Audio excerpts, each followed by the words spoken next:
오늘은 이사야 49장 14절 이하를 보겠습니다. 그 이사야 후반부는 특별히 49장부터 이제 메시아에 대한 그러한 예언들이 여러 번 나온다 그랬어요. 이사야 49장 1절부터 6절까지 우리 지난 금요일 날 살폈죠. 여호와의 종의 노래. 그 다음에 이제 이사야 50장, 그 다음에 52장,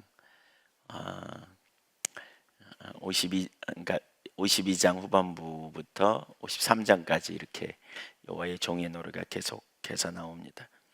궁극적인 회복은 예수 그리스도 안에 있다. 이제 이걸 우리에게 보여주는 부분이지요. 포로로 잡혀간 이스라엘 백성들에게 하나님께서 그 회복의 약속을 미리 예언해 주시는 것이죠. 그러니까 미리 예언해 주심으로 그들로 하여금 언제나 소망을 가지고 살도록 하기 위한 것이라고 볼 수 있습니다. 이스라엘 백성들의 포로로 잡혀갈 것을 예언하고 또 그들이 회복하고 돌아올 것에 대한 예언. 그래서 이사야 후반부를 볼 때 어떤 학자들은 이제 그 이사야 선지자 예언이라고 보기도 하고, 또 어떤 약간 비평적인 학자들은 이스라엘 백성들이 포로로 잡혀갔을 때의 예언이다, 그들의 회복해 할 것에 대한 예언이다, 이렇게 말하기도 하고, 또 어떤 학자들은 포로의 아주 비평적인 학자들은 포로에서 돌아온 것을 상황을 기록한 거다, 이렇게 말하는 사람도 있는데, 어쨌든 예언적으로 우리가 이걸 이해할 수 있습니다. 예언이라고 말할 수 있고요. 무엇보다 포로에 잡혀있는 상황에 있으면 우리가 상당히 절망하고 어렵잖아요. 우리도 살다 보면 때때로 참 어떤 때는 되게 어려운 상황을, 환경을 경험하잖아요. 이렇게 해가지고 뭐가 될까? 뭐 이런 생각도 들기도 하고, 아무런 소망도 없는 것처럼 느껴질 때가 참 많잖아요. 우리 살다 보면. 네. 하나님의 약속을 따라갔는데 어떤 시점에서 속히 뭐가 안 된다든지, 또는 환경적으로 어렵다든지, 몸이 아프다든지, 경제적으로 힘들고 안 풀린다든지, 이런 일들, 믿음의 소망을 가지고 하나님을 찾고 은혜를 구하고 기도하고 구했는데도 속히 뭔가 이렇게 태문이 열려지는 것, 기미가 안 보이는 것처럼 보일 때, 네, 그러니까 그럴 때 참 그런 생각이 들죠. 하나님 정말 안 계신 것처럼 느껴지는 그런 생각이 우리 가운데 들기도 하죠. 네. 그러나 사실 그건 아무런 유익도 안 됩니다. 부정적인 생각 속에 빠져 있다 보면 우리가 이렇게 낙심하고 좌절하는 경험을 하게 되죠. 개인적으로 저 같은 경우도 그런 경험이 참 많이 있거든요. 무엇보다 이제 그런 게 가장 어려웠던 기간 중에 하나는 전에 이제 교회에 있을 때 그랬던 것 같아요.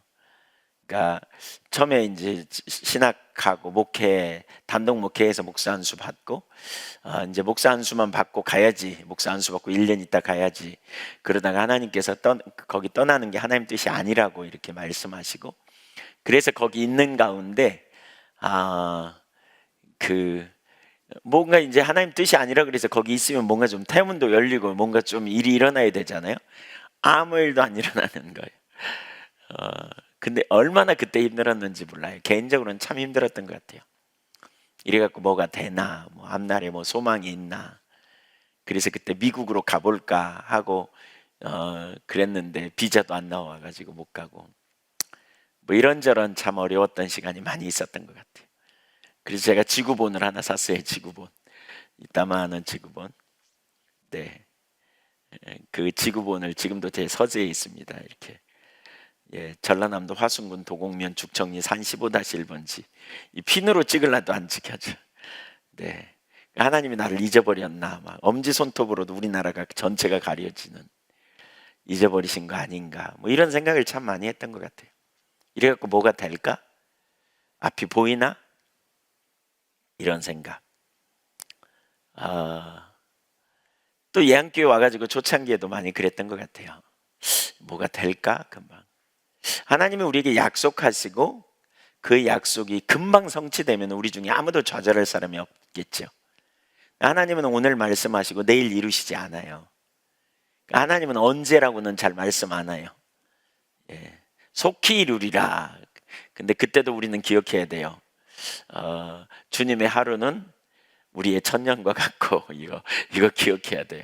속히 이루리라. 그러니까 하나님께서 언제 하신다는 말씀은 잘 안 하세요. 그러나 반드시 하세요. 하나님은 시건치 않아요. 인간이 아니시니. 그 내기에 보면 나오죠. 하나님은 인자가 아니시니 후회치 아니하시고 인생이 아니시니 시건치 않는다. 반드시 말씀하신 바는 이루시는 분. 그게 뭐예요? 신실하신 하나님이죠. 하나도 안 신실해 보일 때가 있어요. 하나님이. 바로 그런 순간에 하나님께서 이스라엘 백성들에게 주신 말씀이다 라고 이해할 수 있어요. 여기 예언의 말씀이다 라고 생각할 수 있는 것 같아요. 이해가 안 되고 속히 뭔가 해결이 안 되고 앞이 안 보이고 이런 순간에도 주님은 능력의 하나님이시고 신실하신 하나님이다. 그래서 여기 오늘 본문은 그 하나님이 누구인가를 우리에게 소개하고 있어요. 우선 하나는 고난 중에도 우리를 잊지 않고 계시다는 사실이에요. 14절을 한번 보실래요? 14절. 그러니까 8절 이하에서부터 예루살렘의 회복에 대해서 쭉 얘기하고 계시는데요. 14절 보시죠. 그러니까 이제 속히 뭐가 안 됐기 때문에 아마 이랬던 것 같아요. 시작. 오직 시온이 이르기를 여호와께서 나를 버리시며 주께서 나를 잊으셨다 하였거니와. 왜 이런 말해요? 힘드니까. 하나님이 우리를 버리셨다. 하나님께서 자기들 잊어버리셨다. 이렇게 지금 탄식하는 거죠. 이런 생각이 우리 가운데 온단 말이에요. 근데 진짜 하나님이 버리시면 이건 심각한 일이에요. 주님을 믿는 백성들에게 주님이 우리를 버리셨다, 주님이 우리를 포기하신다, 이건 굉장히 무서운 얘기고 심각한 얘기죠. 그러나 이건 사실이 아니죠. 그러니까 유다 백성들이 포로로 잡혀가 와가지고요, 시간이 길어지다 보니까 마음도 지치고 믿음도 바닥나고 결국 소망을 다 잃어버리고 말았던 거죠. 그들은 고난의 시간이 길어지면 누구나 마음이 힘들어지는 경험. 하루 이틀도 아니고 1, 2년도 아니고 수십 년 동안이나 그들이 포로로 잡혀가 있었으니까요. 굉장히 힘들 수 있는 거죠. 잠언 13장 12절을 한번 볼까요? 잠언 13장 12절 같이 읽어볼까요? 시작. 소망이 더디 이루어지면 그것이 마음을 상하게 하거니와 소원이 이루어지는 것은 곧 생명나무라. 생명나무니라. 소망이 더디 이루어지면 마음을 상하게 해요. 그러니까 빨리 안 이루어지면, 그러니까 약속이 빨리 안 이루어지면, 소원이 빨리 안 이루어지면 마음을 상하게 하는 거죠. 우리 마음이 상하는 이유가 거기 있죠. 하나님 앞에서. 소원이 더디다고 느끼는 사람, 이때 우리가 이제 마음이 상하고 나중에는 하나님이 나를 안 돌보신다, 하나님이 나를 잊어버리셨나 보다, 하나님이 나를 버리셨나 보다, 이런 생각을 참 많이 하죠. 제가 과거에 참 힘들 때마다 시편을 이렇게 많이 읽었던 것 같은데요. 시편 77편을 어느 날 읽었어요. 거기 보세요. 시편 77편 6절 이하를 볼까요? 한번 같이 읽죠. 밤에 부른 노래를 내가 기억하며 내 심령으로 내가 내 마음으로 간구하기를 주께서 영원히 버리실까? 다시는 은혜를 베푸지 아니하실까? 그의 인자하심은 영원히 끝났는가? 그의 약속하심도 영구히 패하였는가? 하나님이 그가 베푸실 은혜를 잊으셨는가? 노하심으로 그가 베푸실 긍휼을 그치셨는가 하였나이다. 마음이 너무 힘들고 어렵다 보니까 은혜 베푸신 걸 잊으셨나 보다, 또는 노하셔서 이제는 긍휼을 안 베푸시나 보다, 이렇게 생각하는 거죠. 이렇게 생각했다는 거예요. 이렇게 생각했다는 거예요. 우리 다 비슷해요. 힘들고 어려우면 우리가 그런 생각을 하죠. 그렇죠? 하나님 언제입니까? 언제입니까? 이러다가 너무 하는 것처럼 느껴지기도 하고요. 바로 이런 기간이 우리에게 있어요.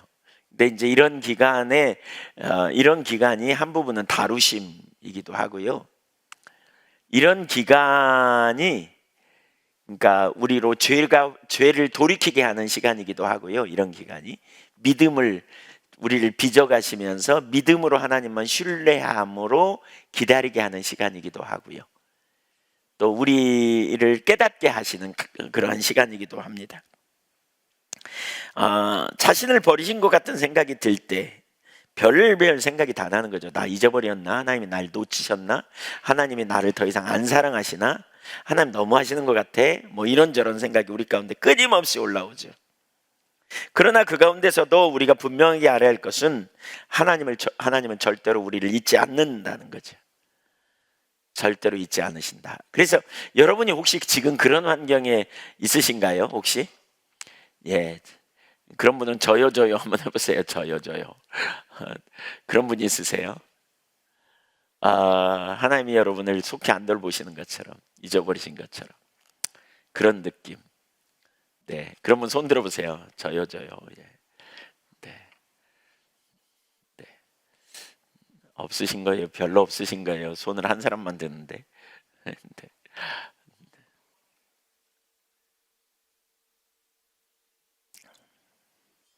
이사야 그러니까 49장 15절을 한번 같이 읽어보세요. 시작. 여인이 어찌 그 젖 먹는 자식을 잊겠으며 자기 태에서 난 아들을 긍휼히 여기지 않겠느냐. 그들은 혹시 이를 잊을지라도 나는 너를 잊지 아니할 것이라. 여러분, 이 세상에서 자기 자식을 잃어버리는 부모가 있을까요? 예, 오늘 요즘은 이렇게 물으면 안 돼요. 왜냐하면 그런 사람들이 곧장 매스컴을 타는 사람들이 있어요. 보니까 그냥 자식 나놓고 그냥 밖에 나가서 놀다가 자식 굶겨 죽인 그런 엄마들도 최근에는 있고, 또 때려가지고 그냥 참 이런 일이 있지요, 세상에. 근데 정상적인 모성은 아니잖아요. 그래서 여인이 어찌 그 젖 먹는 자식을 잊겠느냐. 어찌 태에서 난 아들을 긍휼히 여기지 않겠느냐. 그런데 그들은 혹시 잊을지라도, 혹시 잊어버린 사람은 있어요. 그런데 나는 너를 절대로 잊어버리지 아니하리라 그랬잖아요. 왜 그런 말이 있잖아요. 여자는 약해도 엄마는 강하다. 그런 말이 있잖아요. 그러니까 모성애의 강함을 얘기하죠. 자식에 대한 모성애의 끈끈함, 이걸 얘기하죠. 그런데 우리 하나님의 사랑은 이와 비교할 수 없다는 거죠. 비교할 수 없다는 거죠. 절대로 잊어버리지 않는다라고 말하고 있어요. 여러분, 우리가 참 이제 계속 우리 이사야서 살펴보면서 우리가 봤잖아요. 하나님이 우리를 얼마나 사랑하시는지. 그러니까 우리 지난 금요일 날이었나요? 목요일 날 살핀 것 같아요. 우리가 그 믿음의 토대가 뭐냐? 하나님은 선하시다는 믿음을 가져야 돼요. 하나님은 나를 유하신다, 우리를 유하신다는 큰 믿음을 가져야 돼요. 이번 주일날 우리 설교에서도 그 부분, 우리의 구원이 얼마나 위대한가를 봤잖아요. 저는 사실 그 구원의 이야기를 쭉 살피면서, 고넬료의 구원의 과정을 보면서, 또 고넬료와 함께한 사람들이 어떻게 구원받는가를 보면서 하나님이 정말 세세하게 관심 갖고 계획하고 의도하시고 건져내시잖아요. 구원해내시잖아요. 하나님이 아주 구체적이고 아주 분명하게 인도해내시잖아요. 당신의 백성들을 회복시키시고 그러니까 의도하신 대로 건져내시잖아요. 사람이 한 일이 별로 없어요. 베드로가 한 일이 뭐예요? 고넬료 구원 과정에 베드로는 그냥 가라 그러니까 가가지고요, 편견 깨고 좀 먼 거리를 걸어가서 위험부담을 감수하고 유대인들에게 비난받을 감수하고 이방인의 집에 들어가서 설교한 거죠. 그 설교가 뭐예요? 자기가 경험한 예수, 자기가 만난 예수 증인으로서 나눈 거죠. 그랬더니 그냥 그 설교가 끝나기도 전에 하나님께서 성령을 부으셔가지고 그 고넬료를 구원해내잖아요. 우리의 구원이 그와 같은, 그걸 안다면 뭘 우리가 알 수 있어요? 하나님이 우리를 함부로 버리지 않는다는 거죠. 뭐 우리가 다른 사람 구원하기 위해서 뭐 다른 사람에게 은혜 베풀 수 있는 것도 아니고, 우리가 다른 사람의 마음을 뭐 열어놓을 수 있는 것도 아니고, 처지를 인식하게 할 수 있는 것도 아니고, 우리가 십자가에 그렇다고 나무에 달려 죽어 다른 사람을 위해 피를 흘린 것도 아니고요. 누가 나를 위해 그런 일을 하겠어요? 하나님이 우리에게 그 큰 사랑과 은혜로 우리를 구원해내신 위대하신 사랑으로 우리가 구원받았잖아요. 너무나 놀라운 은혜로, 너무나 놀라운 은혜로.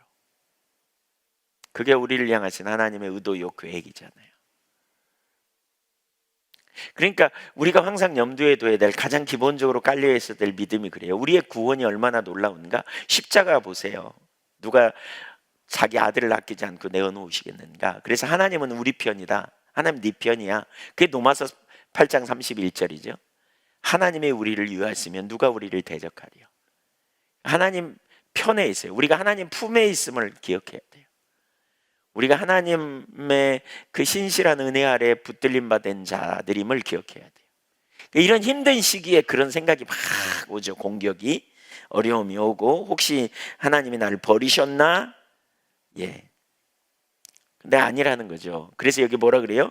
혹시 잊을지라도 나는 너를 잊어버리지 않는다, 이렇게 말하죠. 잊어버리지 않는다. 그러면서 뭐라 그래요? 우리를 잊어버리지 않는다는 표현을 뭐라고 표현하고 있냐면요, 16절 보세요. 16절 시작. 내가 너를 내 손바닥에 새겼고 너의 성벽이 항상 내 앞에 있나니. 여기 손바닥은, 우리 손바닥은 가까이 있잖아요. 우리 손바닥 자꾸 보잖아요. 뭐 짚기도 하고, 뭐 먹을 때도 그렇고, 우리가 이렇게 피기만 하면 보이고. 그래서 어떤 일을 안 잊어버리려고 손바닥에다 쓰잖아요. 근데 써놓은 건 지워져 버려요. 좀 시간 지나면. 그렇죠? 지워져 버려요. 그런데 새겼어. 쉽게 말하면 하나님이 손바닥을 펴면, 하나님이 영이시니까 형상이 없지만 손바닥을 펴면 여러분의 이름이 있을 거예요. 거기 하나님 손바닥에 우리 이름이 있다고요. 그 말을 그렇게 말하고 있잖아요. 손바닥에 새겼대. 너의 성벽이 항상 내 앞에 있다. 이건 지금 예루살렘을 의미하니까 예루살렘의 그 성벽이 내 앞에 있다, 이렇게 표현하는 거죠. 우리가 주님 앞에 있는, 사실 우리가 하나님을 우리 앞에 모시기 위해서 힘쓰지 않아요. 근데 하나님이 사랑하셔서 우리 앞에 계시다, 그런 의미입니다. 하나님이 앞에 계신데 우리가 못 볼 뿐인 거죠. 그리고 우리 마음이 하나님부터 멀어져 제 중심으로 가서 엉뚱한 자리로 우리가 돌아가는 게 문제죠. 하나님이 우리를 얼마나 사랑하시는지를, 그리고 우리가 우리를 놓지 않고 있다는 사실을 기억해야 돼요.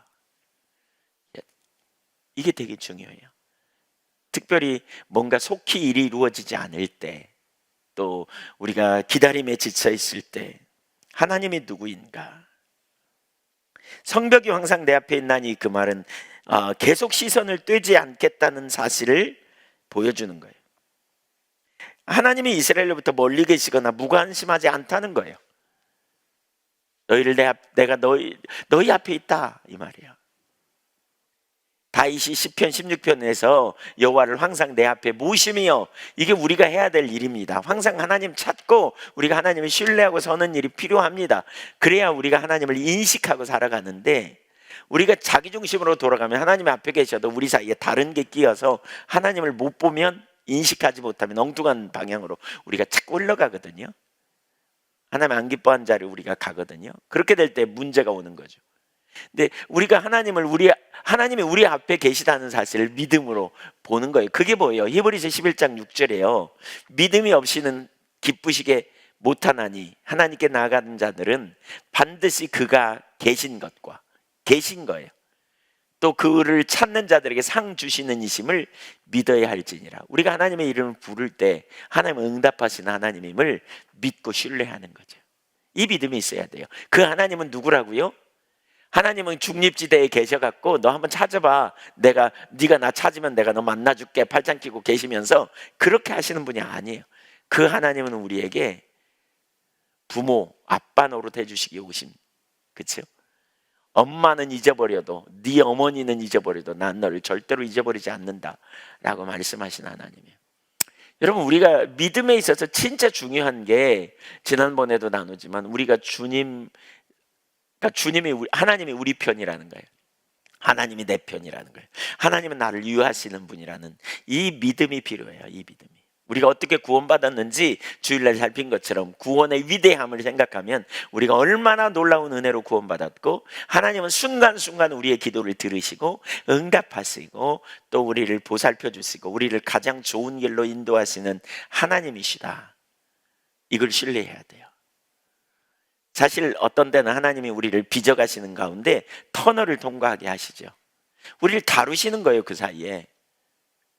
여러분, 하나님이 우리를 다뤄가시는, 빚어가시는 광야를 통과하게 하실 때요, 우리는 이 기간에 빨리빨리 놓아야 될 걸 놓고요, 조정할 걸 조정하고요, 하나님 앞에 회개하고 전환되고, 그리고 정말 하나님의 길이 아닌 것은 우리 삶에 처절하게 놓고 전환하고 하나님의 길을 따라, 기준을 따라 우리 삶을 바꾸는 자리로 가는 게 필요해요.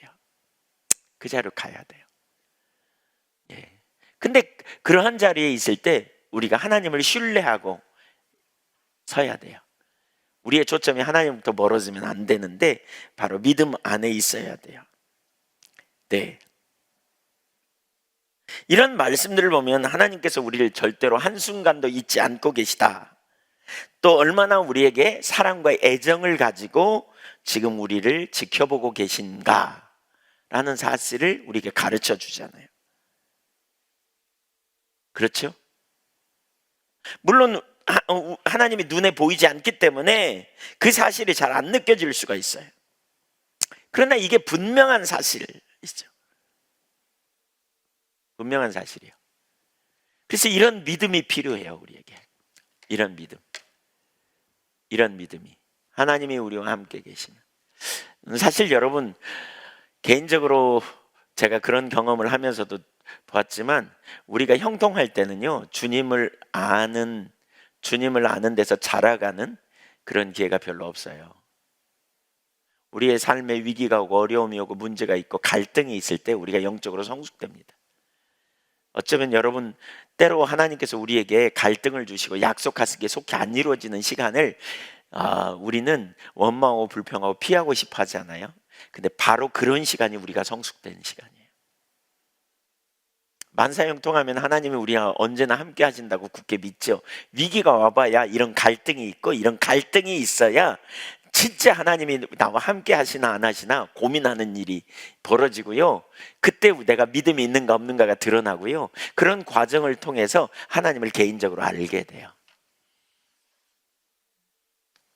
시편 139편에 보면 하나님은 전지하시다라는 사실을 우리에게 가르치고 있거든요. 주께서 나를 감찰하시고 하셨나이다. 멀리서도 나의 생각을 하시고 나의 길과 눕는 것과 생각하는 것, 말하는 것까지 하나님은 다 아십니다. 이렇게 말하면 다 아멘해요. 근데 이 사실을 진짜 알게 되는 그 일이 일어나면 위기가 오고 어려움이 올 때도 나를 다 아시는, 내가 무슨 말 하는지 다 아시는, 무슨 생각을 하는지 다 아시는, 내가 어떤 처지 환경에 있는지 다 아시는 하나님이 나의 앞뒤 전후를 두르시고 내게 안수하셔서 나를 보호하시고 지켜주실 거라는 사실을 신뢰하면 우리 속에 담대함이 있거든요. 저도 엄청나게 개인적으로 어려운 시간을 보내면서 진짜 하나님이 나를 알긴 한가? 막 이런 시간을 보내면서 어느 날 막 갈등하는 가운데 시편 139편을 성령님이 조명해 주셨어요. 그러니까 엄청 어렵고 힘든 순간에 하나님께서 저에게 시편 139편을 보아, 오랫동안 침묵하셨던 하나님께서 그렇게 말씀하셔서 제가 그 구절을 읽어보고 뒤집어져 버렸어요. 그 뒤에 한 번도, 단 한 번도, 아무리 어렵고 힘들어도 단 한 번도 하나님 어디 계시지? 라는 말을 한 적이 없어요. 왜냐면 하나님 계신지 알아요. 제가 하나님은 저의 생각도 하시고 저의 형편도 다 아시는 줄 제가 알아요. 분명히 알았어요. 근데 그 한 달쯤 그때 제가 고민하고 갈등하고 씨름했던 시간인데, 그 시기를 통해서 하나님을 개인적으로 알게 됐던 것 같아요. 이게 너무나 놀라운 은혜예요. 축복이에요. 너무나 놀라운 지식.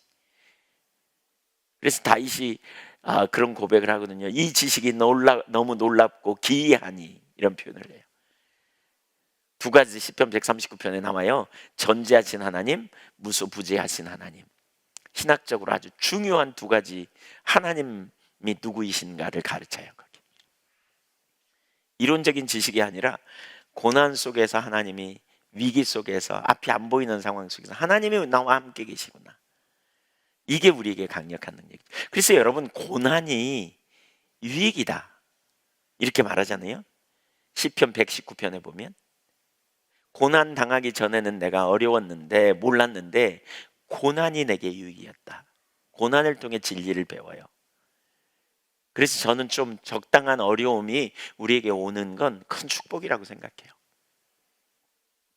제가 목회하면서 모든 분들이 만사형통하기를 구하지만 때로는 적당한 어려움이 필요하다는 생각을 많이 해요.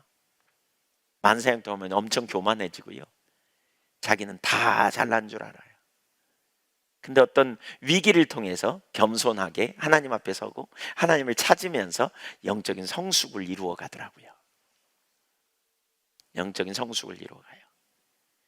지금 고난 가운데 있습니까? 위기가 있습니까? 제 아내가 두드러기가 났어요. 두드러기가 한 3일 밤낮으로 아마 났을 거예요. 온몸이. 근데 이제 얼굴하고요, 손하고요, 발 보이는 부분은 안 나요. 이 몸에만 땄어. 몸에만. 밤새 잠을 못 자요. 극적극적하면서. 그런데 그때 하나님께서 그렇게 기도했대요. 제 아내가 한 기도가 이렇게: 하나님, 제가 잘못된 거 있으면 고쳐주세요. 긁으면서 막 여기도 잘못됐다면 고쳐주시고 여기도 잘못됐다면 고쳐주시고 저를 바꿔주세요. 근데 그러고 난 다음에 사흘 만에, 사흘이죠? 3일 됐나요? 사흘 만에 깨달음을 주시고, 어떤 깨달음을 주시고, 그걸 회개하고 난 다음에 싹 없어져 버려요. 그러니까 너무 좀 그렇게 들릴 수도 있는데 진짜예요. 너무나 놀라운 체험. 너무나 놀라운. 사실 하나님께서는 우리에게 영적인 성숙의 과정에 그런 과정을 허락하신다는 사실을 우리가 기억해야 돼요. 그 문제만 피하지 말고 문제의 본질에 직면해야 돼요. 이 상황만 피하려고 하지 말고 이 상황을 통해 주님이 내게 뭘 말씀하시려고 하는지, 살아계신 하나님이 손이 짧아 우리를 구원하지 못하는 게 아니에요. 우리의 상황을 몰라서 그 자리에 두시는 게 아니에요. 여기 이사야 50장에 보면 초반에 그 부분이 나오거든요. 여호와의 손이 짧아 구원하지 못하심이 아니라는 거예요. 우리의 상황을 몰라서 그 자리에 두시는 게 아니라는 거예요. 그러니까 기본적인 믿음을 가지고 하나님 앞에 직면할 필요가 있어요. 직면. 살아계신 하나님 앞에 직면해요. 정말 하나님이 살아계시고 능력이 하나님이 신실하신 하나님인데 내 삶에 하나님 어떤 일을 이루실까요? 여러분 개인적으로 한번 생각해 보세요. 여러분의 삶에 위기가 없었다면, 어려움이 없었다면, 고난이 없었다면 현재 여러분이 있었을까요? 한번 생각해 보세요. 여러분을 성숙시킨 게 평안할 때 여러분을 하나님의 길로 인도받았습니까? 평안할 때 인도받았습니까? 위기를 통해서 하나님과 만났습니까? 금방 뻔해요, 답은. 지금 기도의 자리에 나온 여러분 한번 생각해 보세요. 여기 인터넷으로 나와 있든지 여기 나와 있든지 편안했으면, 만사형통했으면 주님 찾고 열망하고 사모하는 자리에 있었을까요?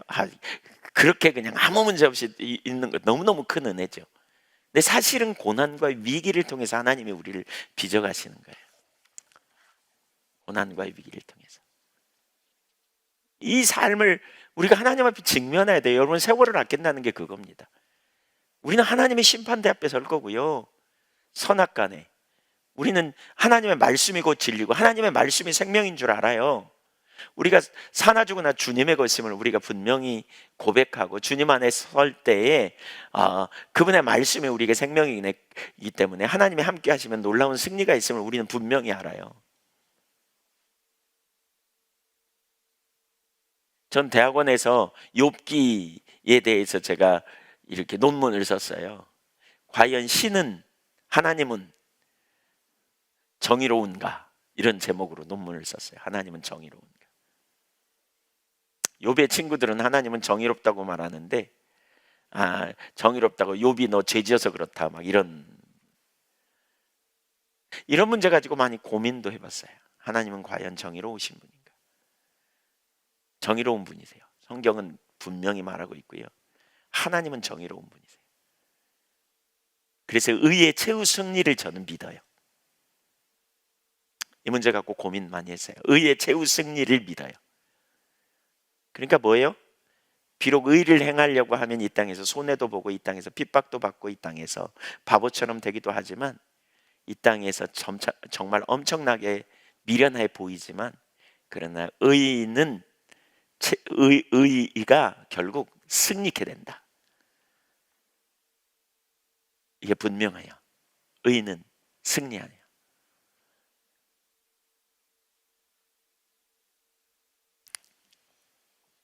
그래서 하나님께서 우리에게 요구하시는 게 바로 이런 믿음이에요. 하나님이 우리를 잊으셨다고 생각하면 절망스러운 마음밖에 들지 않죠. 그러나 하나님이 여전히 우리를 기억하고 계시고 또 지켜보고 계심을 한다면 우리에게 소망이 생기기 시작합니다. 이게 뭐냐? 믿음으로 생각하기예요. 제가 믿음의 삶에 대해서 그렇게 나눴죠. 믿음의 실제는 세 가지다. 믿음으로 생각하고, 믿음으로 말하고, 믿음으로 행동하는 거다. 믿음으로 선택하는 거다. 믿음으로 생각하기. 아까 시편 77편 거기 10절 이하 좀 올려줘 보실래요? 믿음으로 생각합니다. 이 시인이 믿음으로 생각하는 일을 합니다. 믿음으로. 예. 자, 계속 올려줘 보세요. 10절 이하. 예, 11절 읽어볼까요? 시작. 여호와의 일들을 기억하며 주께서 옛적에 행하신 기이한 일을 기억하리이다. 아까 그 혼돈 가운데 주님을 기억한다는 거예요. 주님의 행하신 일을 기억한다는 거예요. 베푸신 은혜, 베푸신 역사. 12절도 올려줘 보세요. 또 주의 모든 일을 작은 소리로 읊조리며, 주님의 행하신 놀라운 역사들을 읊조리며 주의 행사를 낮은 소리로 되뇌이리로다. 주님의 행하신 놀라운 역사. 오늘 우리로 말하면 십자가 사건이에요. 가장 핵심이 십자가 사건이에요. 과거의 일을 기억하고, 과거의 일을 묵상하고, 과거의 일을 생각하고, 여기 진술하고 생각하리로다 그러죠. 그러면서 소망이 생깁니다. 그 뒤에 구절 좀 올려줘 보실래요? 하나님이여 주의 도는 극히 거룩하시오니 하나님과 같이 유대하신 신이 누구오니까? 금방 절망했다가 이 생각을 통해서 전환하면서 하나님을 높이고 성숙하기 시작합니다. 이 시인이. 여러분, 시편에 보면 이런 구절들이 정말 많습니다. 그래서 저는 갈등하는 사람은 시편을 읽어보라 그래요.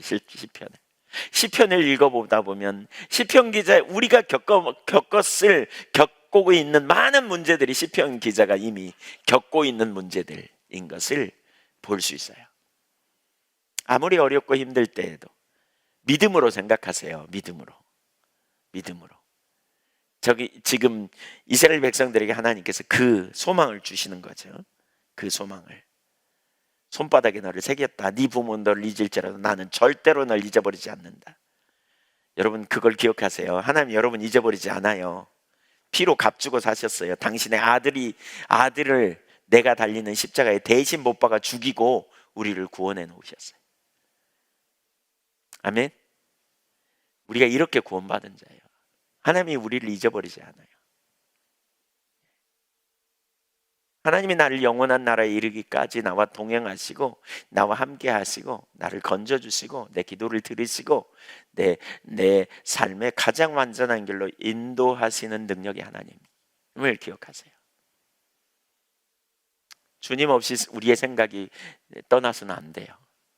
주님의 임재 안에, 주님의 통치 안에, 주님의 뜻과 의도와 목적에 우리의 삶을 드리고 의도를 고백하고 하나님 기뻐하시는 자리로 서는 이러한 자리에 우리가 가는 믿음으로 생각하는 이 자리에 가면 좋겠어요. 믿음으로 생각하십시다.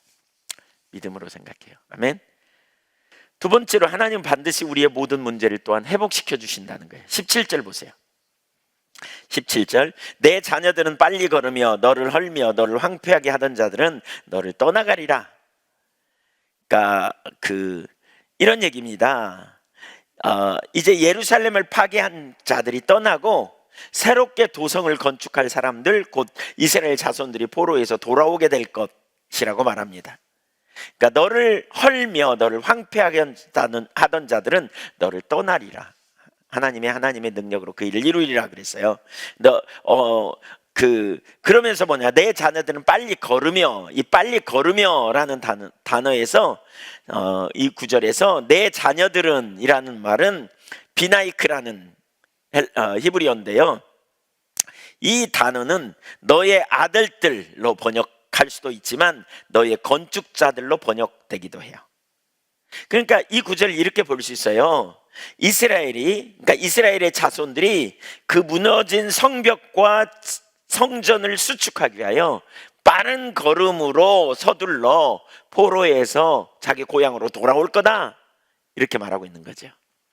빠른 걸음으로 이스라엘 자손들, 바꿔 말하면 건축할 자들, 이 같은 말로 사용할 수 있어요. 그들이 빠른 걸음으로 돌아오게 될 거다. 예루살렘을 황폐케 하고 예루살렘을 무너뜨렸던 그들은 다 결국 어떻게 될 거다? 도망갈 거다, 이렇게 말합니다. 네.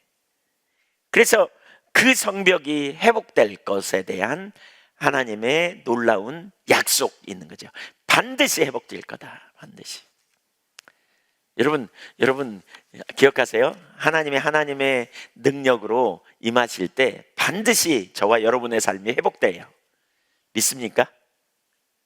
저가요, 그 죽천교회에 있을 때 하나님께서 이렇게 그런 약속을 주셨어요. 어마어마한 약속들을 막 주셨어요, 누군가를 통해서.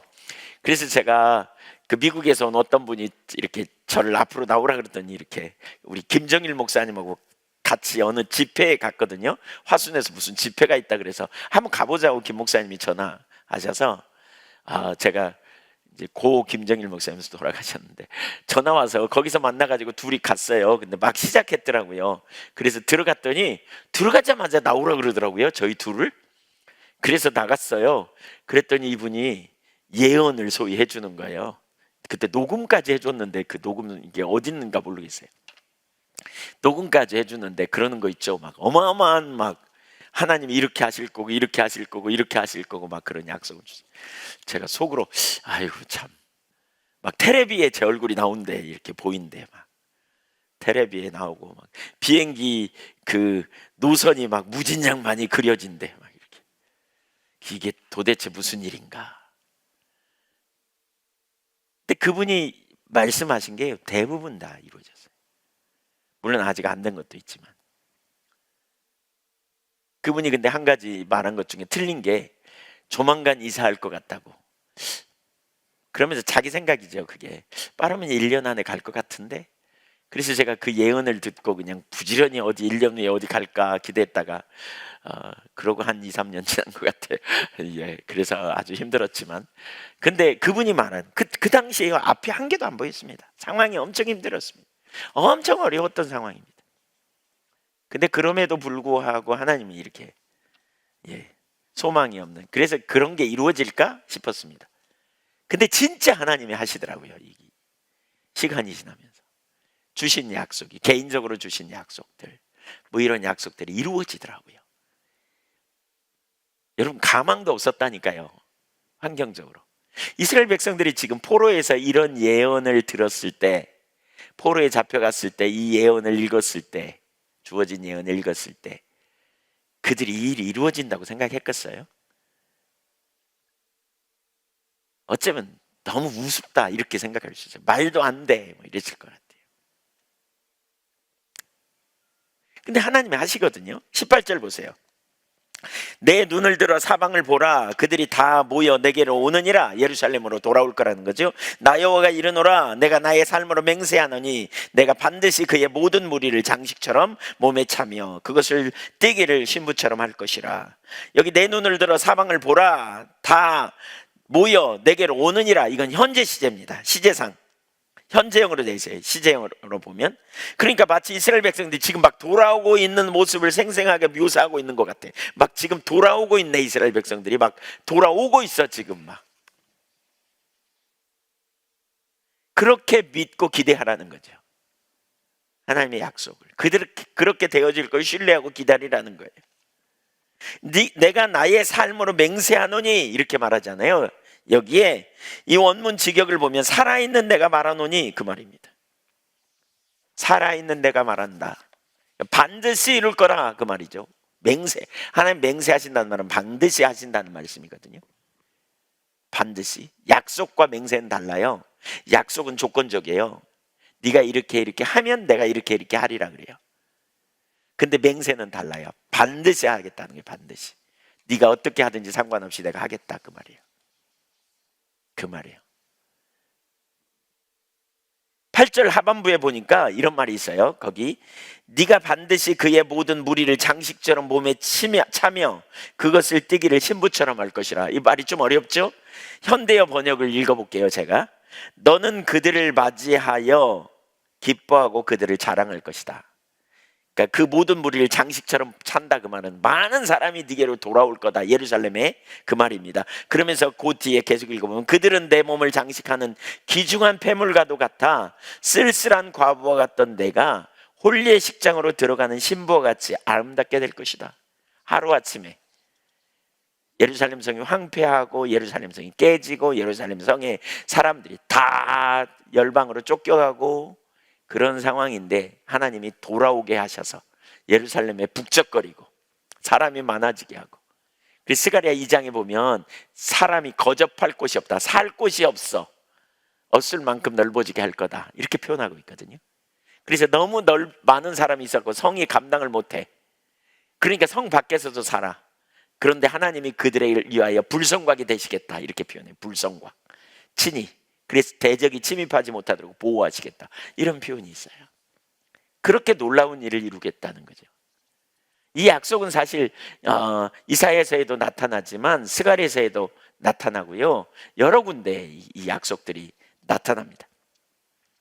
황폐했던 땅에 사람이 가득 살 거다. 도저히 불가능할 것 같은 상황을 이룰 거다. 이렇게 말합니다. 네.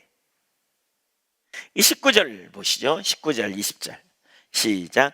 이는 내 황폐하고 적막한 곳들과 내 파멸을 당하였던 땅이 이제는 주민이 많아 좁게 될 것이며 너를 섬겼던 자들이 멀리 떠날 것이니라. 너를 삼켰던 자들이 멀리, 대적이 떠나간다는 거죠. 그리고 뭐예요? 많은 사람들이 돌아오게 될 거다. 1차적으로는 뭐냐? 그 땅이 붐비게 될 거다. 근데 이건 더 나아가 영적으로는 하나님 나라의 구성원이 될 진정한 회심자들이 무수히 많을 걸 암시하는 거죠. 아브라함에게 주신 약속이 있잖아요. 하늘의 별처럼 바다의 모래처럼 내 자손이 많아지게 될 거고 너로 인한 열방이 복을 받게 될 거다. 그 약속이 성취되는 일이 이루어질 거다 그 말입니다. 20절 보겠습니다. 같이 읽죠. 시작. 자식을 잃었을 때에 낳은 자녀가 후일에 내 귀에 말하기를 이곳이 내게 좁으니 넓혀서 내가 거주하게 하라 하니라. 이것도 마찬가지예요. 전쟁과 기근으로 말미암아 많은 자녀들을 잃어버린 예루살렘이 이제는 각지에서 돌아온 사람들로 붐비게 될 거다. 그 예언입니다. 정말 많은 사람들이 돌아오게 될 거다. 여러분, 이 일이 어떻게 이루어져요? 이게 하나님의 능력이에요. 이게 하나님의 능력. 21절 이하를 좀 읽어보겠습니다. 하나님의 도성 예루살렘이 수치를 당하지 않을 것에 대한 이야기가 계속 나와요. 21절에 질문합니다. 질문. 예루살렘이 하나님께 질문하는 거거든요. 같이 읽어보죠. 시작. 그때 네가 네 마음에 이르기를 누가 나를 위하여 이들을 낳았는고 나는 자녀를 잃고 외로워졌으며 사로잡혀 유리하였거늘 이들을 누가 양육하였는고 나는 홀로 남았거늘 이들은 어디서 생겼는고 하리라. 예루살렘이 하나님께 질문하는 거예요. 예루살렘 성이. 내가 나의 자녀들이라 그러죠. 그 상의 거민들, 사람들이 없고 다 황폐됐고 깨졌는데 원래 아이가 별로 없었고 포로가 되어 버림받았는데 이 많은 아이들이 도대체 어디서 왔단 말인가? 이런 질문이죠. 그러자 하나님이 대답하십니다. 22절과 23절을 보십시오. 22절 23절 주 여호와가 이같이 말하노라 내가 문 나라를 향하여 나의 손을 들고 민족들을 향하여 나의 기치를 세울 것, 신호를 보낼 것, 그 말입니다. 모든 민족들에게 내가 손 들고 신호를 보낼 것이다. 그렇게 되면 그들이 네 아들들을 품에 안고 네 딸들을 어깨에 메고 올 것이다. 하나님이 하시면 그 일이 일어날 거다, 그 말입니다. 이런 회복이 일어날 거다. 23절 왕들은 내 양부가 되며 왕비들은 내 유모가 될 것이며 그들이 얼굴을 땅에 대고 네게 절하고 내 발에 티끌을 핫들 것이니 네가 나를 여호와인 줄을 알리라. 나를 바라는 자는 수치를 당하지 아니하리라. 무슨 얘기예요? 하나님 신뢰하라는 거죠. 하나님 이렇게 하실 거라는 거예요. 너무나 놀라운 약속이 이루어지는 거죠. 너무나 놀라운 회복이. 사실 저는 개인적으로 우리 예한교회를만 해도 그렇습니다. 예한교회가 우리 인원이 많지 않고요. 사실 감리교회가 여기서 부흥 안 된다고 다 알려지거든요. 그래서 우리 호남에서 왔다 가고 그러면 굉장히 감리교를 특별하게 생각합니다. 예, 저희 딸이 신학교 가가지고요. 너네 아빠가 그러니까 거기 호남에서 목회하냐? 그래서 그렇다고 목회하냐고 그래서 그렇다 그랬더니 굉장히 긍휼의 눈으로 바라보더라는 거예요. 아이고, 어려운데 막 이러면서. 감리교가 사실 그러니까 네비우스 초기 정책에 의해서 이렇게 감리교가 여기 별로 없잖아요. 예, 그러니까 감리교에다가 이렇게 내놓을 만한 것도 별로 없었죠. 우리 예한교회 초창기에 사실 사람 많지 않았고요. 그런 상황에 하나님께서 이렇게 예한교회를 세우시겠다고 말씀하셨을 때 여러분이 그랬거든요. 여러분이 저한테 그랬어요. 예한교회 세워지기 어렵다고. 어떻게 예한교회가 세워지냐고. 말도 안 된다고. 이런 식의 표현 되게 많이 했어요. 제가 잊어버릴 수 없는 날이 있어요. 여기 우리 지방에 감리교가 세 교회가 주로 이제 큰 교회라고 소위 말하는 세 교회가 있었어요. 무슨 일이 있으면 그 세 교회 중심으로 다 일이 돼요. 체육대회 같은 걸 해도요, 다른 교회는 둘러리고 세 교회가 중심으로 됐어요.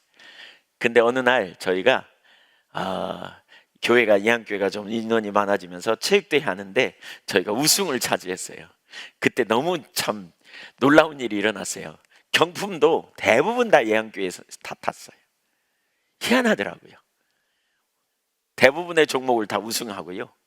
경품도 다 땄어요. 제가 그날 무슨 생각이 들었냐면 카퍼레이드 하고 싶었어요. 카퍼레이드 하고 싶었어요. 자, 영광 나가는 그 동명고등학교 체육관에서 했는데 거기서부터 카퍼레이드 하고 오고 싶은 생각이 들었어요. 너무나 놀라운, 제가 개인적으로 그런 생각이 들었어요. 하나님이 나의 수치를 가리우셨다 오늘. 제가 그런 말 많이 들었거든요. 그래갖고 뭐가 돼? 예한교회 돼?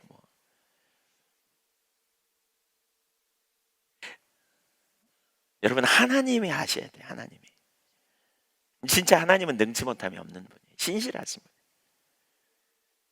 우리가 하나님께 온전히 신뢰하고 하나님께 주도권을 드리고요, 우리가 하나님을 경외하고 살면 그분이 우리의 머리를 들어주세요. 그분이 우리의 손을 들어주세요. 하나님이. 사람이 아니에요, 여러분. 제가 그런 얘기 되게 많이 들었다니까요. 지방에서도 그렇고 뭐가 되냐고, 뭐 잘 나가냐고, 하나님 뜻 잘 나가냐고 저한테.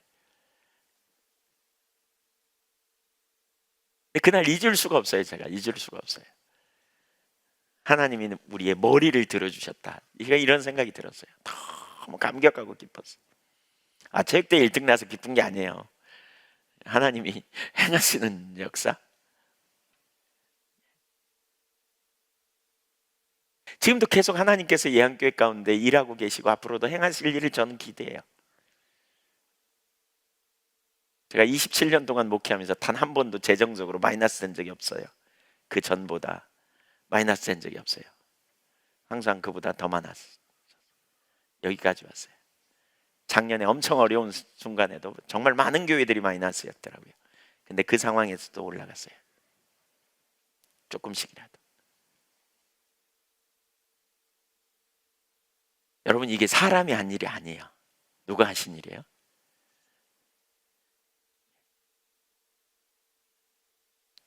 그 신학교 때 교수님이 와가지고 깜짝 놀래요. 그러면서 그랬대요.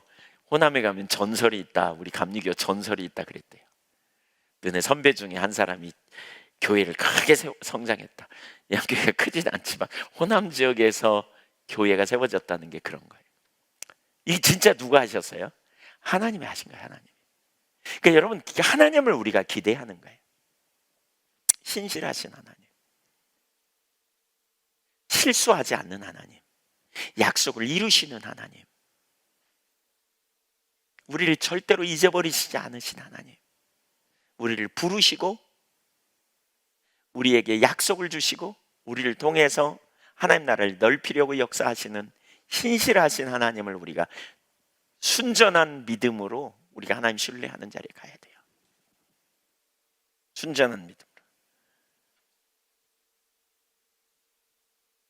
24절도 볼까요? 누군가 또 질문합니다. 누군가가 질문합니다. 용사가 빼앗은 것을 어떻게 도로 빼앗으며 승리자에게 사로잡힌 자를 어떻게 건져낼 수 있으랴? 모두가 강대국인데 어떻게 전리품을 취하고 포로들을 빼낼 수 있는가? 바벨론 너무너무 강대국인데 어떻게 거기서 다시 돌아올 수 있는가? 어떻게 빼앗긴 전리품을 다시 찾아오고 어떻게 포로로 잡혀갔는데 어떻게 거기서 다시 돌아올 수 있겠나? 이렇게 말하죠. 그러자 하나님이 대답하세요. 25절 보실래요? 하나님께서 대답하시는데 뭐라 그래요? 여호와가 이같이 말하노라. 용사의 포로도 빼앗을 것이요 두려운 자의 빼앗은 것도 건져낼 것이니 이는 내가, 누가요? 하나님이 너를 대적하는 자를 대적하고 내 자녀를 내가 구원할 것입니다. 너네가 아니야, 네 힘이 아니야, 내가 할 거야, 이렇게 말하는 거예요. 이 구절이 정말 핵심적인 구절이죠.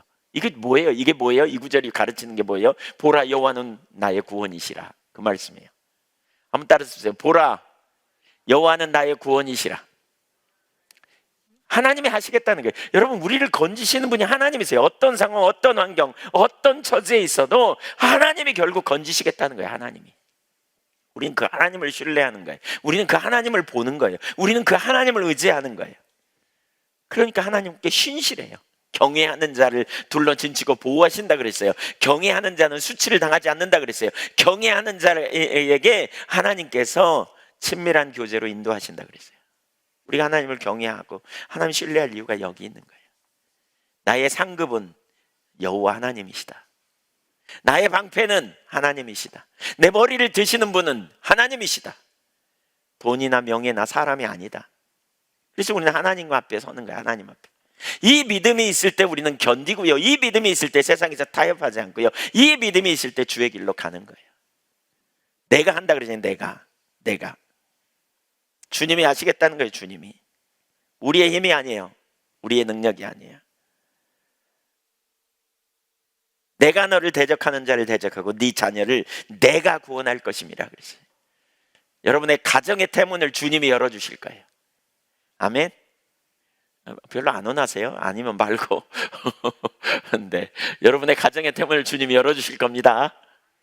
네, 환경도 바꾸실 겁니다. 억압을 깨트리고요, 자녀들을 구원해 내실 겁니다. 누가요? 주님이요. 주님께 맡기고 있는 거예요. 그래서 주님께 맡길 수 있어요. 내 자녀도 맡기고 내 환경도 맡기고 하나님 앞에 주도권을 드리고 나는 하나님 앞에 신실한 거예요. 계속 하나님이 이거 왜 안 돼요? 관심을 여기 두면서 하나님 한 번씩 쳐다보고 관심은 주로 여기 두고 거기 반응 두고 뒤집어지고 엎어지고 이렇게 왔다 갔다 하는 게 아니고 내 초점을 온전히 하나님께 두고 맡겨놓고 하나님의 일을 이루어 달라고 구하고 난 하나님께 믿음으로 반응하고 사는 거예요. 신실하신 하나님께. 26절 마지막 절 보겠습니다. 내가 너를 억압하는 자들에게 자기의 살을 먹게 하며 새 술에 취함같이 자기의 피에 취하게 하리니 모든 육체가 나 여호와는 내 구원자요 내 구속자요 여호와의 전능자인 줄 알리라. 예. 누가 하겠다? 내가 하겠다. 네 대적자를 멸하겠다는 거예요. 여러분, 우리의 대적을 멸하시는 분은 주님이세요. 그러니까 우리는 대적에게 초점을 두는 게 아니라 주님께 둬야 돼요. 환경에 초점을 두는 게 아니라 주님께 둬야 돼요. 주님이 조정하시고요, 주님이 간섭하세요. 그래서 뭐예요? 모든 육체가 다 여호와는 너의 구원자요 내 구속자요 야곱의 전능자인 줄 알게 해주겠다는 거예요. 어떻게 네 환경이 그렇게 바뀌었냐? 어떻게 네 삶이 바뀌었냐? 어떻게 너 그렇게 갑자기 모든 일이 형통하냐? 하나님이 하셨어. 이걸 알게 해주시겠다는 거예요. 하나님이 하셨어. 여러분, 이런 은혜가 우리의 삶에 회복되기를 원해요. 하나님 누구예요? 신명기 30장 20절에 그가 너의 생명이에요. 하나님이 우리에게 오시면 그분의 생명이 우리에게 넘치고요, 하나님이 우리에게 오시면 그분이 우리의 지혜요, 그분이 우리의 길이요, 그분이 우리의 보호자요, 그분이 우리의 상급이고 그분이 우리의 힘이에요. 예루살렘은 믿음으로 하나님의 구원을 보면 돼요. 저와 여러분이 그렇게 하면 돼요.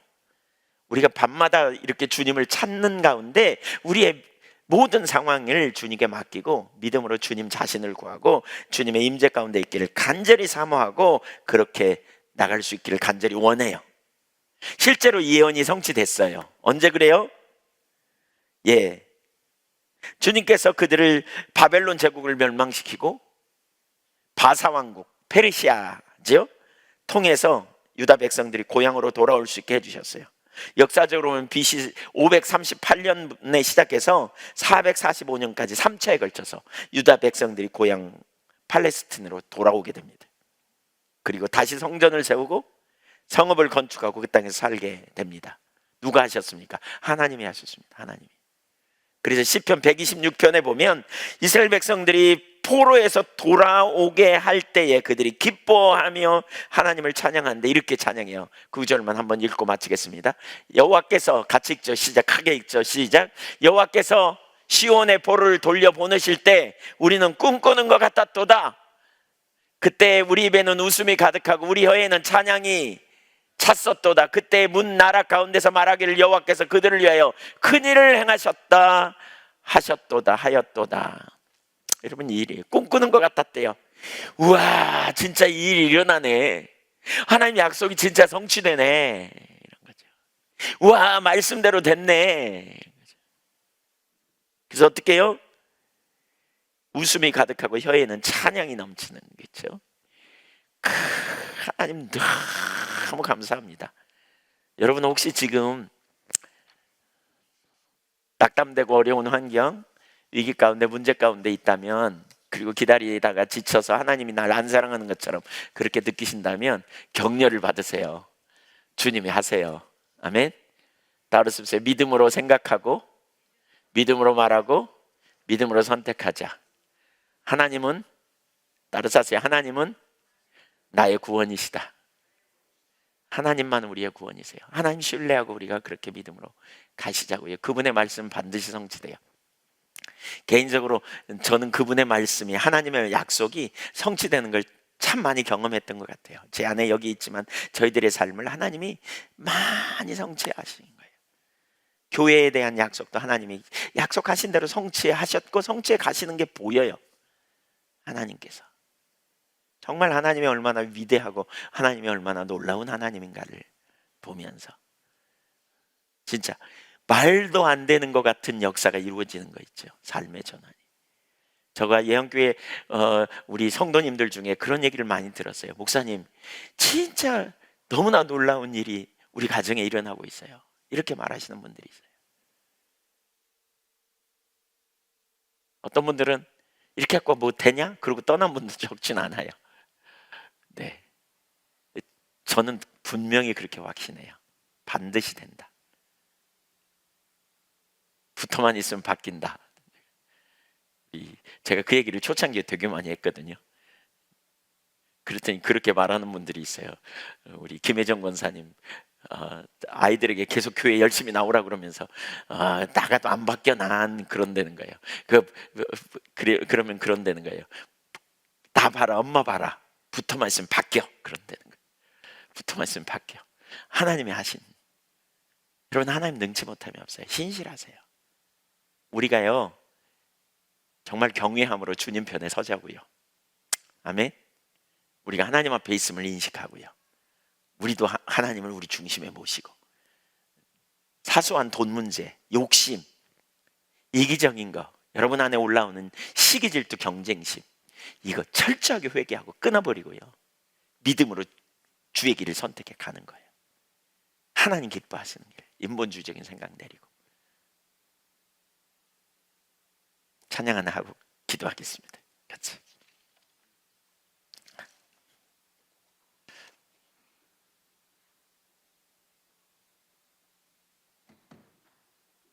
찬양집. 이 찬양집을 좀.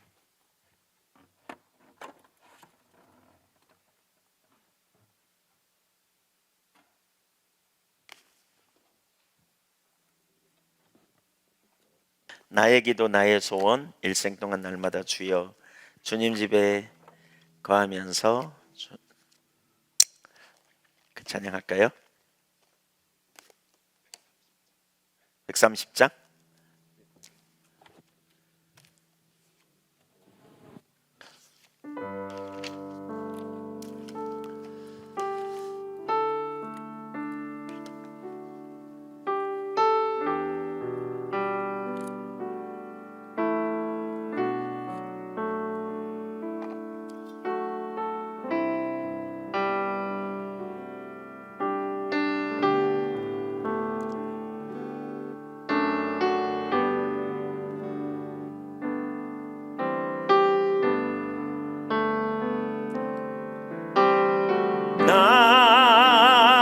나의 기도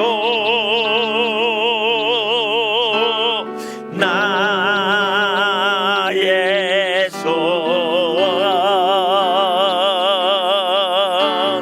일생 동안 날마다 주여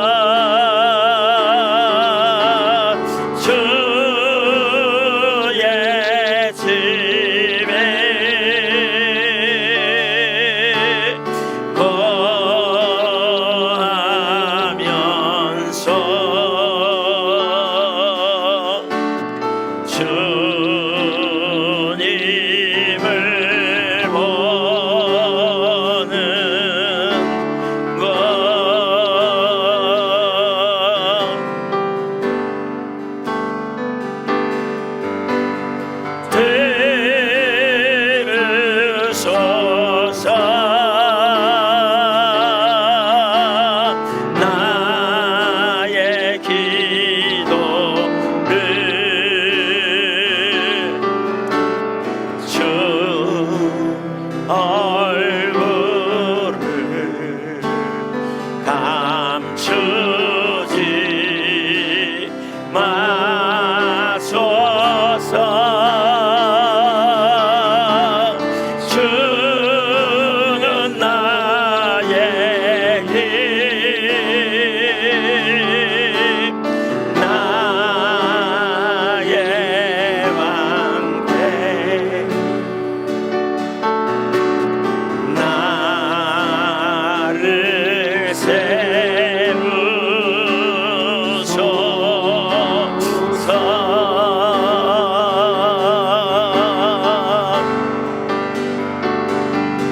나의 기도 나의 소원 주 보는 것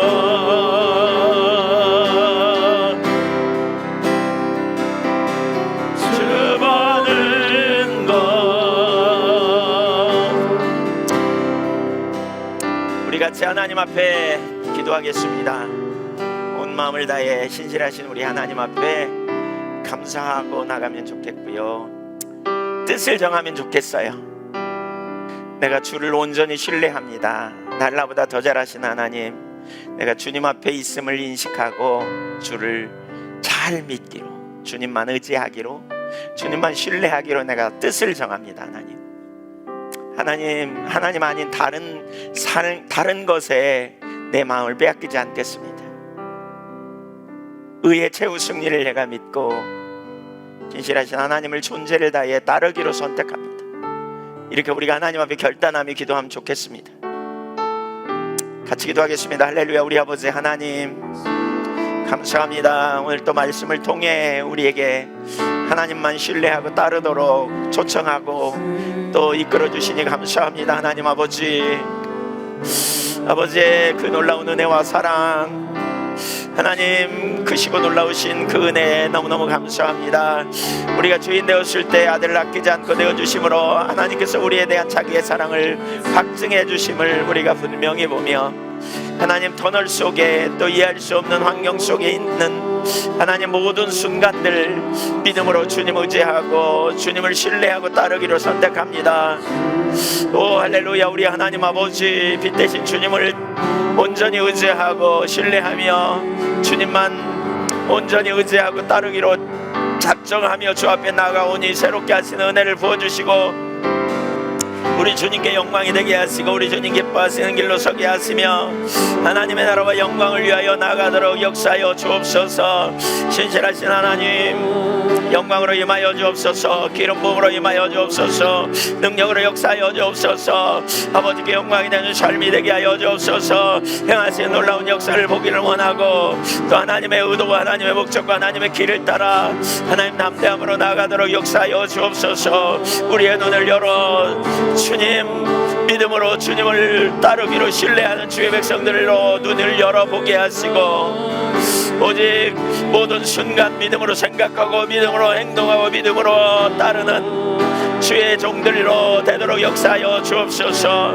아버지께서 아버지의 때에 약속하신 대로 이루시고 그 모든 일을 온전히 성취하심을 인하여 너무너무 감사하고 우리가 사나 죽으나 주의 영광을 위하여 주의 길로 주님이 기뻐하시는 길로 행하는 믿음의 종들로 서도록 우리 하나님 은혜를 부어주옵소서. 오 하나님 감사합니다. 신실하신 하나님, 오 우리 하나님 신실하신 우리 아버지, 영광을 힘을 부어주시고 능력을 나타내 주시고 권능으로 역사하시며 임재를 나타내 주옵소서. 아버지 감사합니다.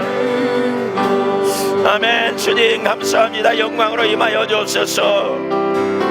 하나님 아버지, 모든 불신앙을 깨뜨려 주시고 하나님 경외하는 마음으로 서도록 은혜를 부으시며 한 사람 한 사람의 심령이 새로워지고 온전케 되며 우리 주님께 영광이 되는 삶이 되도록 우리 아버지 은혜를 부어 주옵소서. 아멘. 주님 감사합니다. 영광으로 임하여 주옵소서. 오 할렐루야. 하나님 역사하여 주옵소서. 오 하나님 우리 아버지 영광으로 임하여 주옵소서. 능력으로 역사하여 주옵소서. 기름 부음으로 역사하여 주옵소서. 하나님 하신 놀라운 역사를 보게 하여 주옵소서. 아버지 의도하시고 목적하신 길에 서게 하시고 주의 뜻과 의도와 목적을 따라 담대함으로 나가도록 인도하여 주시며 아버지 기뻐하시는 길로 담대함을 가지고 나가도록 우리 하나님 은혜를 부어주옵소서. 주님 감사합니다. 모든 영광 찬양 존귀를 받으시기 합당하신 우리 아버지, 너무너무 감사합니다.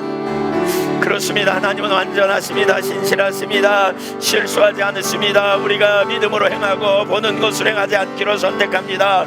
주님 우리에게 주를 찾는 주의 백성들에게 임하셔서 아버지의 능력을 나타내 주시고 아버지의 의도를 알게 하시고 또 주님께서 약속하신 모든 바가 주님의 뜻과 주님의 의도와 주님의 목적대로 하나도 남김없이 성취되는 놀라운 역사가 일어나도록 은혜를 부어 주옵소서. 아버지 영광을 나타내 주옵소서. 아버지 권능을 나타내 주옵소서. 아버지 능력으로 역사하여 주옵소서. 아버지 기름 부어 주시옵소서. 하나님 하신 놀라운 역사를 보기를 원하고 아버지만 하시기 원하는 의도가 하나도 남김없이 성취되며 모든 하나님의 뜻이 온전히 이루어지는 놀라운 역사를 경험하도록 우리 하나님 우리 가운데 더 큰 은혜와 능력으로 역사하여 주옵소서. 기름 부음으로 역사하여 주옵소서. 은혜로 함께하여 주옵소서. 아버지 이루시는 놀라운 역사를 보기를 원합니다. 오 하나님 영광으로 임하여 주옵소서. 오 하나님 권능으로 임하여 주옵소서.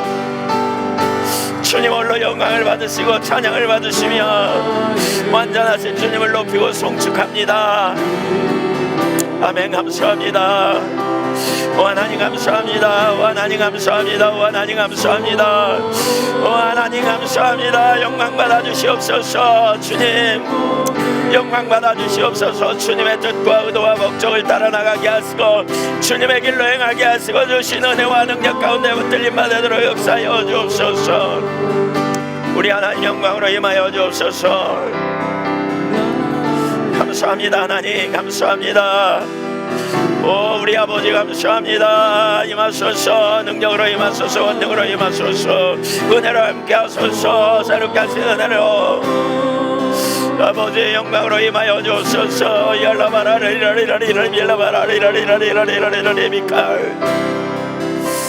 감사합니다. 우리 하나님 감사합니다. 아멘. 주님 감사합니다. 영광 받아 주십시오. 크시고 놀라우신 은혜로 채워 주십시오. 하나님 행하신 놀라운 역사를 보게 하여 주십시오.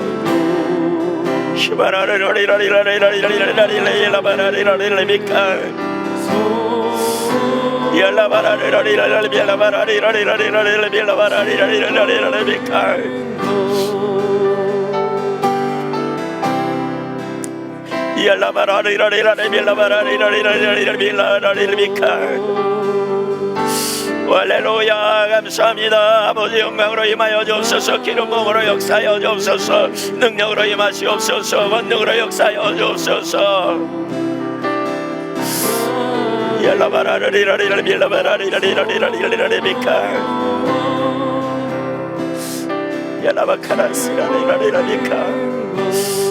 주님 영광으로 임하여 주옵소서. 새롭게 하신 은혜를 부어주시옵소서. 우리 아버지 영광을 나타내 주옵소서. 아버지 능력을 나타내 주옵소서. 아버지 권능을 나타내 주옵소서. 하나님의 가신 놀라운 역사를 보게 하여 주옵소서. 우리 하나님 영광을 나타내 주옵소서. 할렐루야. 하나님 역사하여 주옵소서. 할렐루야. 우리 하나님 역사하여 주옵소서.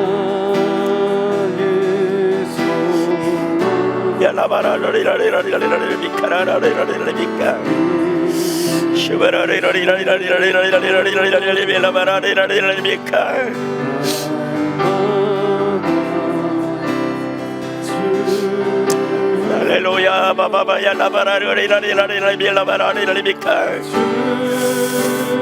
감사합니다. 주님. 주님의 신실하심, 은혜, 사랑, 그 완전하심에 감사하고 주님을 찬양하며 경배합니다. 아멘. 우리가 주의 것이며 주님으로 말미암았으며 주님의 은혜로 우리가 여기까지 있음을 고백합니다. 하나님 영광을 더 나타내 주시고 주의 영광을 우리에게 보이시며 아버지만 하실 그 일들을 이루어 주옵소서. 하나님 주를 찾는 무리들에게 대문을 열어주시고 주를 찾는 무리들에게 임하셔서 회복과 자유함과 온전케 하는 역사를 나타내 주옵소서. 우리 신앙으로 빠져있는 것 회개하고 돌이키게 하시고 믿음으로 행하게 하시고 아버지 주님 앞에 믿음으로 반응하며 설 때 온전함으로 회복되도록 역사하여 주옵소서. 주님 영광으로 임하여 주옵소서. 권능으로 임하여 주옵소서. 능력으로 임하여 주옵소서. 오셔서 역사하여 주옵소서.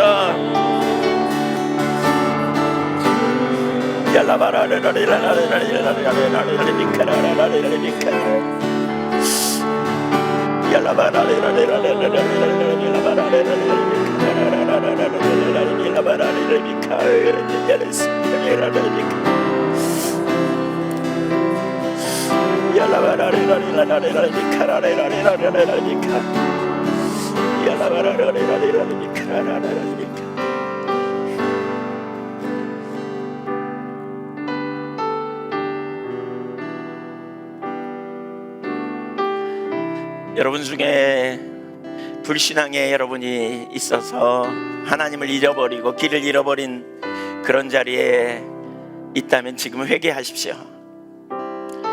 불신앙에 있었으면 하나님께 소망을 두는 걸 잃어버리고 하나님 나를 안 사랑하는 것처럼 생각하고 나를 버리신 것처럼 생각하는 자리에 하나님께 향한 믿음으로 나가지 못했다면 지금 회개하십시오.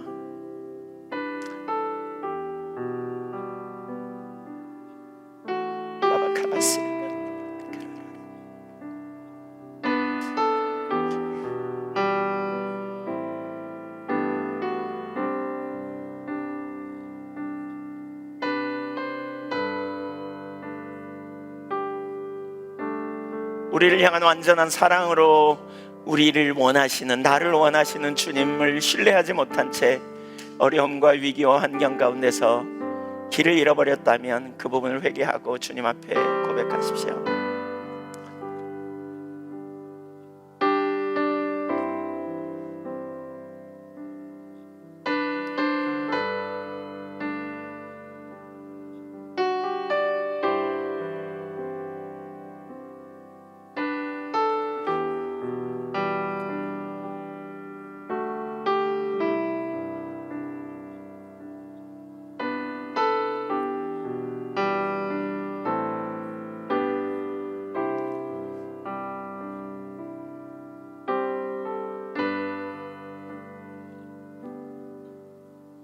요한 1장 9절의 말씀에 의하여 우리가 우리 죄를 자백하면 저는 미쁘시고 의로우사 우리의 죄를 사하시고 모든 죄를 사하시고 모든 불의에서 깨끗게 하실 거라고 하는 주님의 말씀에 의지하여 지금 고백한 자가 용서받았음을 나사렛 예수 이름으로 선포합니다.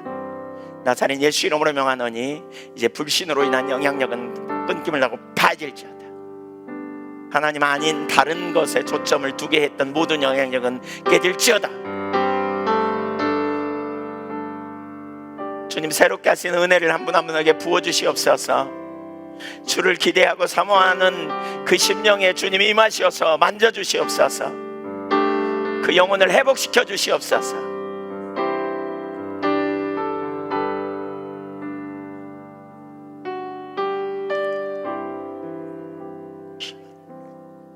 모든 영향력은 예수 이름으로 파해질지어다. 주님의 진리 아닌 것으로 그 가리웠던 영향력은 파해질지어다. 성령님 능력으로 임하셔서 한 분 한 분의 삶을 회복시켜 주시며 충만히 임하세요.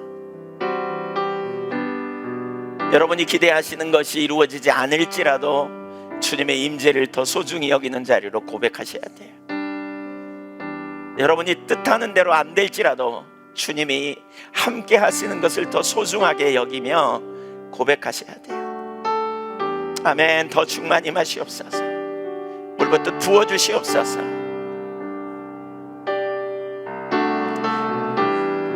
여인이 그 자식을 혹시 잃을지라도 우리를 잃어버리지 아니하시는 하나님의 그 신실하신 사랑,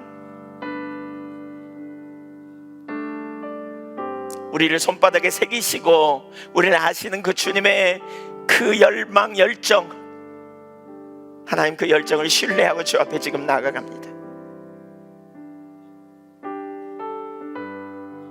충만히 임하시옵소서.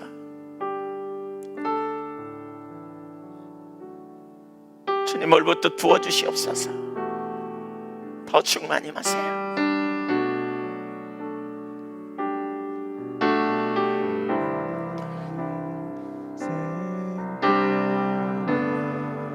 염려를 맡긴다고 선포하십시오.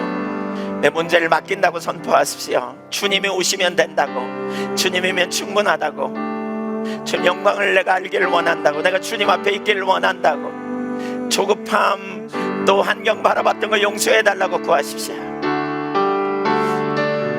아멘. 주님 감사합니다. 신실하신 하나님, 주를 찾고 갈망하는 한 사람 한 사람에게 주여 오시옵소서. 임하시옵소서. 능력으로 임하시옵소서. 새롭게 하시는 은혜를 부어주시옵소서. 아버지의 임재로 충만케 하여 주옵소서. 놀라운 은혜로 회복시켜 주시옵소서. 진리로 자유케 하시옵소서. 주님 영광을 나타내 주옵소서. 충만히 임하시옵소서.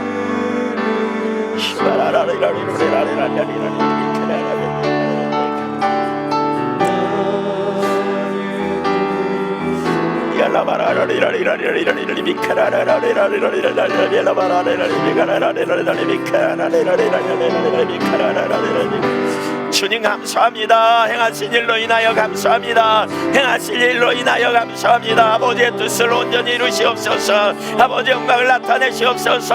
하나님을 신뢰하고 의지하며 일어섭니다. 능력의 역사를 이루시옵소서. 권능으로 역사하여 주옵소서. 임재하여 주옵소서. 아버지께 영광 있는 삶이 되도록 은혜를 부어주시옵소서.